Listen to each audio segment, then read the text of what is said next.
ભરૂચ શહેરમાં કેદી પોલીસવાળાઓને ચપ્પા આપીને ફરાર થઈ ગયો હતો. બનાવની મળતી માહિતી મુજબ ભરૂચ સબ જેલમાં એક કેદી હતો, જે કેદી ભરૂચ સી ડિવિઝન પોલીસ સ્ટેશનમાં 20મી સપ્ટેમ્બરના રોજ છેતરપિંડી કેસમાં તેને ઝડપી લેવામાં આવ્યો હતો.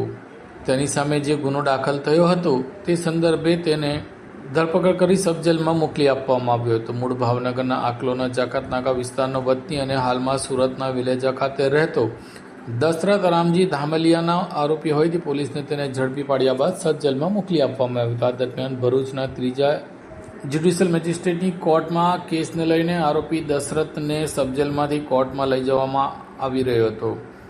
ભરૂચ હેડક્વાર્ટર્સમાં કેદી જાપ્તાના માણસોએ નક્કી કરાયા હતા, જેમાં દહેજ પોલીસ સ્ટેશનના એએસઆઈ ભૂપેન્દ્રસિંહ ગંભીરસિંહ તેમજ અંકલેશ્વર ડીઆરડીસીના પોલીસ કોન્સ્ટેબલ વોગેશ રાજુભાને કેદી જપ્તા માટે ફરજ સોંપવામાં આવી. આ દરમિયાન બીજા દિવસે રાત્રિના સમયે હોબાળો મચ્યો હતો, કેમ કે કોર્ટનો દશરથ પામલિયા નામનો એક કેદી જેલમાં પરત જમા થયેલ નથી, જેથી તપાસ કરતા કેદી જપ્તો લઈ જનાર એએસઆઈ ભૂપેન્દ્રસિંહે જણાવ્યું હતું કે તેઓ તેમજ પોલીસ કોન્સ્ટેબલ યોગેશને કોર્ટ તરફ આરોપીને ભરૂચ સબ જેલમાં લઈ જવા માટે બપોરના 12:30 વાગ્યાના અરસામાં કબજો મેળવ્યો હતો. ત્યારબાદ તેણે કોર્ટની બહાર નીકળતા જ તેણે પોલીસ કોન્સ્ટેબલ યોગેશસિંહ રાજુભાને તેના ઘરે લઈ જવા મોકલી આપ્યો. ત્યારબાદ આરોપીએ રિક્ષામાં બેસાડી સબજેલ લઈ જવા માટે નીકળ્યા હતા. દરમિયાન ઈટવાલા પેટ્રોલ પંપ પર આવેલા આરોપી દશરથે તેની પત્નીને મળવા માટે મોકલી આપી હતી અને સાંજે 5 વાગ્યે સબજેલ પાસે આવી જવાનું કહ્યું હતું. જો કે પરત ના આવ્યો હતો, જેથી ભાગી ગયો હતો તેવું જણાયું હતું. આસપાસ વિસ્તારમાં તપાસ કરવા છતાં તે કોઈ પત્તો ના લાગ્યો હતો. આ બનાવ સંદર્ભે